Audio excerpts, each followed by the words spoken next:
बहुत स्वागत आपका। आप देख रहे हैं अपना प्रोग्राम कहानी कुर्सी की। मैं हूं सौरभ, आपके साथ। मेहमान हमारे साथ बने हुए हैं हर्षवर्धन त्रिपाठी जी, विजय त्रिवेदी जी, समीर चौगांवकर साहब, अवधेश कुमार जी, सब हमारे साथ हैं।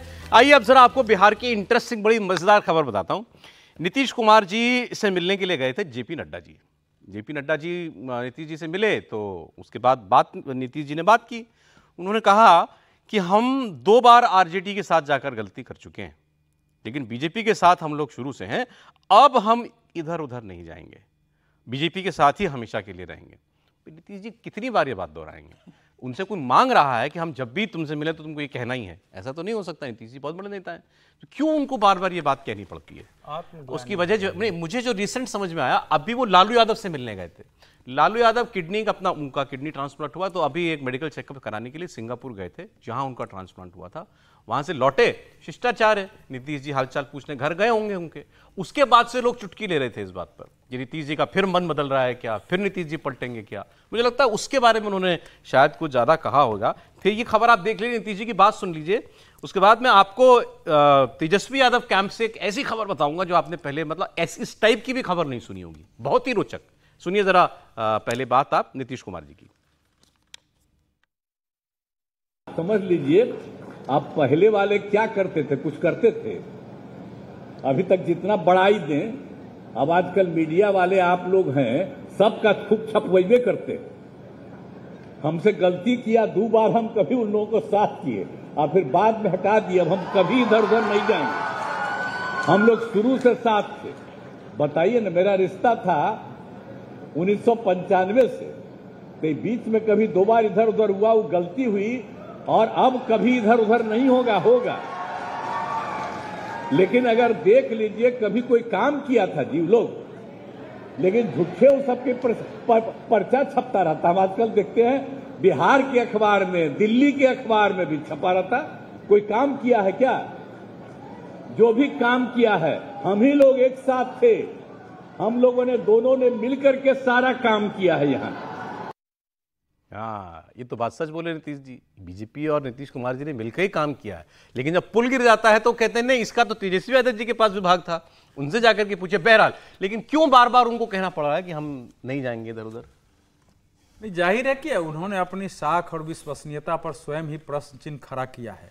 लेकिन जो नीतीश जी का सबसे बड़ा अपराध बिहार के प्रति रहा है, वो ये रहा है कि लालू यादव, उनकी पार्टी और उनके पूरे परिवार को बिहार के लोगों ने 5 बार लगातार हरा दिया। मतलब वो इस स्थिति में पहुंचा दिया कि कोई एक लोकसभा सांसद नहीं, 22 सीट पर जो है विधानसभा में 18% वोट तक ला दिया। 95 से 2005 तक रहे ना लालू यादव, राबड़ी देवी रहे 90 से 2005 तक। हाँ, 90 से 2005 तक रहे। तो 2005 में 2 चुनाव लालू जी को हारना पड़ा। पहले चुनाव में तो थोड़ी सीट आ गई थी 75, दूसरे चुनाव में जब सरकार नहीं मिली तो वो हारे। उसके बाद आप देखेंगे कि 2009 का चुनाव बुरी तरह लोकसभा हारे, 2010 का चुनाव बुरी तरह हारे, 2014 का बुरी तरह हारे। तो 5 चुनाव में सारा परिवार हार गया।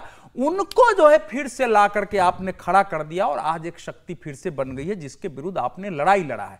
तो वो जो मन की पीड़ा होती है बार बार कि ये गलती हमसे हो चुकी है, कि इनको हम फिर शक्तिशाली बना के ले आए, वो बार बार प्रकट करते हैं। अब प्रकट करने से नहीं होगा। अब आप ये अगर दोबारा 2 बार उनके साथ न जाते आरजेडी नहीं उठती थी बिहार में, बल्कि एक अच्छा विपक्ष के खड़े होने की संभावना बन रही थी। जेपी आंदोलन के लोग सब इकट्ठे हो रहे थे, संपूर्ण क्रांति के लोग बहस कर रहे थे कि बिहार की पॉलिटिक्स कैसे किया जाए। वो पूरी संभावना को नीतीश कुमार ने वहां खारिज कर दिया। और बीजेपी ने भी गलती की है। 4 बार लोगों ने रामविलास पासवान की पार्टी को ऐसा ही ध्वस्त कर दिया। 5वीं बार 2014 में उस समय पता नहीं क्या हुआ, अचानक आपने समझौता किया, 6 सीट दे दिए, 6 वो जीत गए। नहीं तो रामविलास जी सब पूरा परिवार हरा दिया। मुझे तो अब समझ में नहीं आता कि आप किसको दोष दीजिए, किसको कहिए कि ये बेहतर है और वो जंगल राज था। अरे बिहार तो वहीं का वहीं है। 20 साल ये मुख्यमंत्री रह लिए, लालू यादव 15 साल में। कहां क्या हुआ बिहार में? बिहार में सड़कें बहुत शानदार हुई है। आप अगर अब बिहार में जाएंगे तो कहीं भी अन्य राज्यों की तुलना में जबरदस्त सड़कें हैं, कहीं भी आप आराम से पहुंच सकते हैं। और बता दीजिए, बिहार में दूसरी स्थिति हुई है कि अब वहां कुछ काम आप कर सकते हैं, एक आत्मविश्वास पैदा हुआ। हालांकि इधर 3-4 साल से गड़बड़ी हुई है, कितना टाइम चाहिए बिहार में हम कर सकते हैं। नहीं, इन लोगों को कितना टाइम चाहिए भाई, कुछ क्या हुआ अच्छा दिखाने के लिए। वो भी सुनिए, क्या हुआ कि लालू जी के समय ना, जिसके पास भी 5 बीघा जमीन था ना, स्थिति ऐसी हो गई, किसी भी जात का हो, कि बचने के लिए, बच्चियों को पढ़ाने के लिए जमीन बेच के परिवार को बाहर भेज दिया। तो वो एक ऐसा पलायन था बिहार से कि जिसकी वापसी कब तक याद दिलाएंगे आप? 90 से तो वो जो 2005, आज 2025 आ रहा है, तो इन्होंने अपने 20 साल से है ये, 2005 से 15 साल से 2005 से 20 साल जबरदस्त काम हुआ। तो 20 बात साल सही है। 19, 5, 24 और दोनों है, केवल नीतीश कुमार नहीं, जेडीयू भाजपा दोनों है सर। एक मिनट बोलिए। मैं तो कह रहा हूं, अब इनकी बात को दूसरी तरह से पूछिए। नहीं कह रहे हैं कि इधर उधर अब नहीं जाएंगे। अरे काहे को अब कहीं जाएंगे, घर बैठिए ना। कोई तो कहीं जगह होगी ना जहां जाके किसी को तय करना होगा। हम लोग अभी भी ये बात कर रहे हैं कि ये उधर जाएंगे या इधर जाएंगे। बिहार की जनता को भी तय करना पड़ेगा ना। अरे है उनकी उम्र अभी 72-73 है, उनके आने जाने का नहीं है ना सवाल। जो व्यक्ति लगातार और 2 बार वो वहां गए ना, लेकिन अगर इसको जोड़ के देखें, रिवर्स वाला दोनों मिला लें तो 4 बार इधर उधर हुए ना। एकदम विरोधी राजनीति में, एकदम विरोधी पाले में जो व्यक्ति गया, उसकी विश्वसनीयता समाप्त है। नीतीश कुमार इस देश के बहुत बड़े नेता हैं, हमारे जैसे लोग उनके बहुत बड़े प्रशंसक रहे। बिहार को उन्होंने जंगल राज से खींच कर लाए, वो बहुत कुछ किया, लेकिन पिछले 8-10 सालों से वो विशुद्ध मौका परस्ती की राजनीति कर रहे हैं। बिहार इतना बंधुआ वो बिहार के रहे, मुख्यमंत्री इतना गिरवी हैं। रहे, ये ठीक नहीं। बिहार के मुख्यमंत्री न जाने कितनी बार के, वो खुद क्यों बैठेंगे? जनता बिठाए, जनता कहां बैठाती है उनको? जनता ने तो बिठा दिया ना, 105 से 43 पे ला दिया। अब ये भाजपा और राष्ट्रीय जनता दल दोनों कमजोर दिल वाले हैं, दुस्साहसी नहीं, तो कोई क्या करे? जनता क्या करे? ये बिहार की खबर बता दूं आपको, तेजस्वी यादव की, वो सुनिए, वो बहुत मजेदार खबर है। खबर ये छपी हुई है व्यूअर्स कि वो निकलने वाले हैं अभी कार्यकर्ताओं से संवाद करने के लिए, एक यात्रा निकालने वाले हैं तेजस्वी यादव। विजुअल्स दे दीजिए तेजस्वी यादव जी के। अब उन्होंने उस यात्रा से पहले एक निर्देश जारी किया अपने कार्यकर्ताओं के लिए।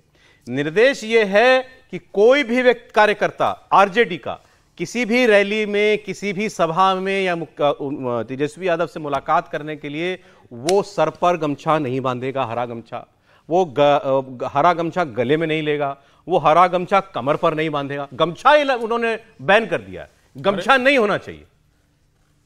और टोपी लगाई, हरी टोपी पहनी, लेकिन गमछा कोई नहीं लगाएगा। ये बड़ी विचित्र बात है। तेजस्वी यादव क्यों कह रहे हैं अपने कार्यकर्ताओं से गमछा अलाउड नहीं है? तो ये निष्कर्ष उसमें आया कि तेजस्वी यादव लालू जी के काल से, जिसके बारे में अभी बता रहे थे अवधेश जी, पार्टी की छवि को बाहर निकालने के लिए ये दूसरा प्रयास कर रहे हैं। ये गमछा वमछा बांधे हुए लंपट टाइप आदमी लगता है, छोड़ दो, ये हमको नहीं करना, थोड़ा सोफिस्टिकेटेड दिखाई दो, सर पर टोपी लगाओ तब आओ।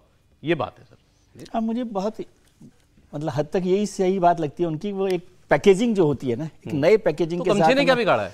नहीं, वो लगता है कि उससे एक इमेज जुड़ी हुई है, कई चीज़ों की जुड़ी हुई होती है, तो वो सोच रहे हैं, हालांकि उससे कोई बहुत फर्क पड़ने वाला नहीं है, लेकिन एक नई पैकेजिंग होती है तो कुछ कुछ चीज़ें, कई बार प्रोडक्ट्स नए पैकेज के साथ आते हैं तो कुछ बिक भी जाते हैं, तो वो वाली बात है। लेकिन नीतीश जी के लिए मैं कह रहा हूँ, एक तो शायद उनको ही खुद को भरोसा नहीं होता अपने ऊपर, इसलिए वो बार बार कहते हैं कि मैं इधर उधर नहीं खुद को याद दिला रहे हैं, खुद को याद दिलाते रहते हैं। लेकिन नहीं जाना है। नीतीश जी को आलोचना करने से जरूरी कम से कम उन दोनों तरफ जो आरती और कुमकुम लेकर बैठे हैं, उनकी भी तो चर्चा करनी चाहिए ना। वो तो हमेशा ही बैठे रहते हैं, चाहे इधर आए चाहे उधर आए, दोनों तरफ थाली है। प्रसाद शब्द याद आया कि ये नीतीश जी जो करते हैं, डर में हनुमान चालीसा जैसा है। हाँ, कि वो अब पढ़ते रहते हैं। कल ये बड़ा अच्छा संवाद हुआ नीतीश कुमार और जेपी नड्डा जी के बीच में। अब जेपी नड्डा बिहार गए 2 दिन की यात्रा पे, तो राष्ट्रीय अध्यक्ष तो हैं, लेकिन स्वास्थ्य मंत्री भी है, केंद्रीय स्वास्थ्य मंत्री भी, हेल्थ भी उनके पास है। तो जब स्वागत किया नीतीश जी ने उनका, तो नीतीश जी से उन्होंने पूछा कि स्वास्थ्य ठीक है आपका, कोई दिक्कत तो नहीं? तो जगह नहीं, सब ठीक है। उन्होंने कहा स्वास्थ्य ठीक रखिए, अगर तकलीफ है तो एम्स में आइए, आप चेकअप कराते हैं। तो मुझे लग रहा है नीतीश जी को ध्यान आ गया होगा कि मेरा चेकअप क्यों करवाना चाहते हैं। जिसके पास जो है वो वही ऑफर कर सकता है, उनके पास हेल्थ मिनिस्ट्री है तो एम्स कर सकते हैं। नीतीश जी ने राजनीति का एक अच्छा सूत्र विकसित किया है, वो ये किया है कि बिहार में न कोई अस्थाई विपक्ष है, न कोई अस्थाई सत्ता में है, मैं अकेले। आप वो गमछे वाली बात पर नहीं बोल रहे, देखिए उस पर बीजेपी का रिएक्शन है, उस पर सुना दीजिए जरा। गमछा बैन किया तेजस्वी यादव ने, मनोबल, तो अब उनका मनोबल गिरता जा रहा है, और प्रतिपक्ष का मनोबल जो गिरा है, उसी के लिए वो अपना नाव डूब न जाए, इसके लिए ये अंतिम प्रयास कर रहे हैं। लेकिन हरा गमछा पर रोक के पीछे क्या कहेंगे? अब गमछा पर रोक काहे लगाई तो वही बताएंगे। सतर्क हो रहे हैं, सावधान हो रहे हैं कि कहीं जितना गड़बड़ी में लोग पकड़ा रहे हैं उनका, तो उनको लग रहा है कि सब बच के रहे। आप अंदर की कहानी बता रहे थे मुझे जब ये बयान चल रहा था। अंदर की बहुत नहीं है, बाहर की ही है। इस समय प्रशांत किशोर जी जिस ढंग से नेताओं को निशाना बना रहे हैं और सही बना रहे हैं, जरा फैक्ट बोल रहे हैं, जो बिहार में बोलने से लोग क्या बोले थे गमछे पर? गमछे पर बोले कि इस समय जो बिहार की हालत हो गई है, गमछा लेकर के जो दादागिरी हो रही है, जो गुंडागर्दी हो रही है कि हरा गमछे लेकर के, उससे बिहार को बचाना है। और ये वहां अखबारों में भी बहुत सारे देख रहे हैं कि जो लोग पकड़े गए हो ऐसे गमछा लिए हुए हैं, किसी को धक्का दे रहे हैं बिहार में, जैसे वो एक नए किस्म का जो जंगल राज की स्थिति बनी है। तो गमछा पर पूरी तरह उन्होंने बैन नहीं किया है। कोशिश उनकी यही है कि ज्यादातर लोग हरी अब टोपी पहने। हाँ। वो हमारी पहचान यूपी बिहार में लोग बड़े मतलब एक ड्रेस जैसा है ना, लेकिन बिहार में गांधी टोपी सबसे ज्यादा लोकप्रिय रही है। एक समय खूब लोग पुराने में जो पहन के चलते थे ना, उनकी बड़ी इज्जत। अरे 5 मिनट बचे, कश्मीर की बात करनी है। गमछा कभी हरा नहीं होता भैया, गमछा लाल रंग का होता है, गमछा भगवा होता है, गमछा सफेद होता है। ये क्या लॉजिक है? अरे मैं ये सीरियसली कह रहा हूँ, यूपी बिहार, पूरा पूर्वांचल यूपी का और बिहार, हरा गमछा तो कहीं होता ही नहीं भाई। हम किसी रंग का लें, अरे रंग का ले लें आप, तो लीजिए तो पहचान लेते हैं, कम लेते कभी हैं। नहीं होता है, कम लेते आप हैं। मैं ईमानदारी से कह रहा हूँ कि इसको आप सर्वे करा लीजिए। आज से गमछा भी भगवा दुकान पे आप पूछ लीजिए। नहीं, आज से सफेद गमछा भी भगवा हो गया। सफेद खूब चलता है, खूब लाल वाला चलता है, खूब भगवा चलता है, लेकिन हरा गमछा तो मैं तो ध्यान कर रहा हूँ तो मुझे कहीं दिखता ही नहीं। हरा साइड की धारी। 5 मिनट वक्त बाकी है, जरा जम्मू कश्मीर तक ठीक है। जम्मू कश्मीर की भी एक तस्वीर आपको देखनी चाहिए। जैसे वहां आपने देखा था मुख्यमंत्री जो है हरियाणा वाले, वो हाथ मिला रहे थे तो नाराज नेता साइड हो गए। ये उमर अब्दुल्ला साहब की कश्मीर, इस बार ये 2 सीटों से चुनाव लड़ रहे हैं। पहले इन्होंने कहा था कि जब तक 370 वापस नहीं आएगा और हम फिर से पूर्ण राज्य नहीं बनेंगे, मैं विधानसभा का चुनाव नहीं लड़ूंगा। फिर इस बार मान गए और 1 से नहीं तो फिर अब 2 से लड़ रहे हैं, गांधरबल से, और दूसरी सीट में आपको बताता हूँ बडगाम से। वहां इन्होंने गांधरबल में अपनी टोपी सामने रख दी। अब ये मेरी इज्जत आपके हाथ में, अब आप मेरी लाज बचाइए चुनाव में। सुनिए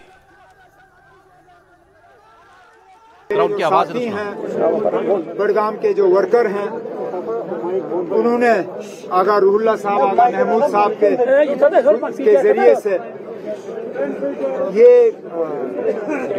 रिक्वेस्ट की, मुझसे गुजारिश की कि मैं बडगाम से भी इलेक्शन लड़ूं, क्योंकि खासकर बारामुल्ला के नतीजों के बाद मेरे साथी ये चाहते थे दिखाना कि ये इलेक्शन हम किसी कमजोर पोजीशन से नहीं लड़ रहे हैं, ताकत की पोजीशन से लड़ रहे हैं। मेरे यहाँ 2 सीटों से लड़ना ये कमजोरी का ये सबूत नहीं है, ये नेशनल कॉन्फ्रेंस की ताकत का सबूत है।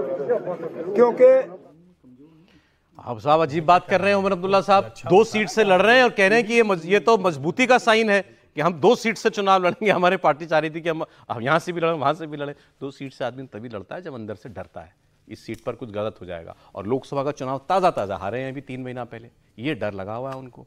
लेकिन अब्दुल्ला परिवार के ऐसे दिन आ जाएंगे, पगड़ी उतार के, टोपी उतार के जनता के सामने रखनी पड़ेगी, ये तो नहीं सोचा था। देखिए, वो सेफ सीट लड़ने के लिए बारामूला गए थे कि मैं चुनाव जीतूं वहां पर, और वहां पर वो राशिद इंजीनियर निर्दलीय से हार के आए चुनाव।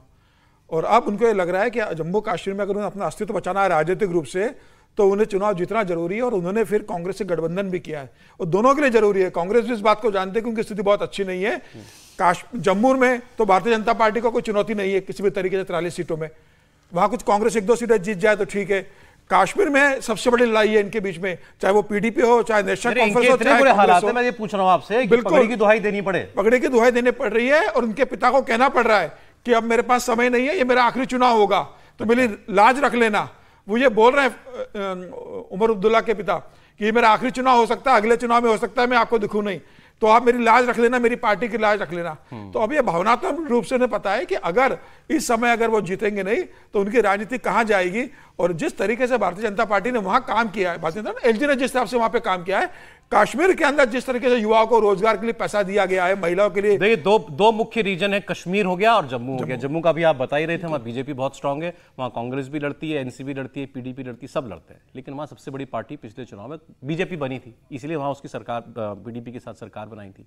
तो जम्मू में कमोबेश वैसी स्थिति रहेगी ऐसा लगता है। अभी कश्मीर के अंदर कौन नंबर 1 पार्टी बनेगा कश्मीर रीजन में, वो सवाल है। वो कांग्रेस होगी या नेशनल कॉन्फ्रेंस होगी, इन दोनों में से कोई एक। बीजेपी का वहां अस्तित्व नहीं है, पीडीपी के पास इस वक्त उसकी जमीन बची नहीं है, ऐसा लोग बताते हैं। कुछ गलत हो तो बताएंगे विजय जी।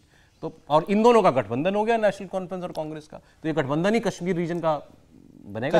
कश्मीर वैली का ही गठबंधन है मोटे तौर पर, क्योंकि वहां पर एनसी और पीडीपी के बीच भी मुकाबला हो सकता है, और यदि कांग्रेस से होता तो ज्यादा नुकसान हो जाता, तो वो दोनों कम से कम साथ आ गए हैं। जम्मू में भारतीय जनता पार्टी मजबूत है ही मोटे तौर पर, तो वहाँ पर कोई लड़ाई उस तरह से नहीं है। देखिए चुनाव में एक तो बात, मुझे वो बात याद आ गई, आज से करीब 10 साल पहले की बात होगी, जब फारूक अब्दुल्ला साहब के पास पार्टी की कमान थी और उसके जब सरकार भी थी उनकी वहाँ पर, उसके बाद उन्होंने उमर अब्दुल्ला साहब को कमान दी थी। वो मैंने इंटरव्यू किया था फारूक अब्दुल्ला साहब का उस वक्त में, तो पार्टी हार गई थी पूरी तरह से। तो फारूक अब्दुल्ला साहब ने कहा था कि मेरी गलती हो गई बेटे को कमान सौंपने की। ये उस जमाने की बात बता रहा हूँ। उसके बाद वो खैर मुख्यमंत्री भी रह लिए और आगे भी आ गए, और चुनावों में ऐसा होता ही है। फारूक अब्दुल्ला साहब को लग रहा है कि ये चुनाव जीतने के लिए, यदि ये कहा जाए आखिरी चुनाव, क्योंकि वो एक इमोशनल कनेक्ट होता है, और टोपी रखना भी एक इमोशनल कनेक्ट है। ये सब मतलब सब लोग करते हैं कि इस तरह से करना चाहिए, कोशिश करना चाहिए। और फारूक अब्दुल्ला, उमर अब्दुल्ला साहब को लग रहा है कि कांग्रेस के साथ मिलकर वो चीफ मिनिस्टरियल कैंडिडेट हो सकते हैं। एक मौका वहां पर उनके पास है। एक लाइन कमेंट पर इसमें आपको जो तस्वीर देखी क्या महसूस हुआ? नहीं, मैं एक तो एक कि भाई भले विज्ञापन की लाइन है, लेकिन डर सबको लगता है, गला सबका सूखता है, और अब्दुल्ला साहब का तो सूख ही गया है, क्योंकि जिस तरह से वो लोकसभा हारे, वो बहुत उनके लिए पीड़ा की बात थी। और जम्मू कश्मीर में भाजपा कुछ नहीं कर पाएगी कश्मीर घाटी में, लेकिन सेंटिमेंट इन दोनों परिवारों के खिलाफ बड़ा खराब है। और एक जो वहां मुझे बात करते हुए समझ में आया कि वहां छोटे छोटे ऐसे लोग हैं, छोटे छोटे प्रभाव वाले हैं, जो शायद एक ऑल्टरनेटिव पॉलिटिक्स दे सकते हैं। लेकिन दूसरी बात है, टोपी पे उतार दिया इन्होंने, सब बड़ा अच्छा किया। 2 सीट थी तो जम्मू की एक भी सीट इनको ध्यान में नहीं आई। इतने सेकुलर लोग हैं, कोई भी जरा सा भी ध्यान नहीं आया। ये असली कम्युनल लोग हैं, ये असली डर जम्मू से नहीं लड़ रहे, ये समझना चाहिए। बहुत छोटे, बस प्लीज ब्रेक लेना। देखिए चेहरा देख के तो कॉन्फिडेंस नहीं लगता है। हम लोग यहाँ से भले बना रहे हैं, लेकिन कश्मीर घाटी में हम कुछ नहीं बना रहे। जिस ढंग से निर्दलीय चुनाव लड़ रहे हैं, और सबका है कम से कम बेटा और पिता को तो जरूर हराओ, बाकी कोई जीते तो जीते, और वो एक माहौल है वहाँ।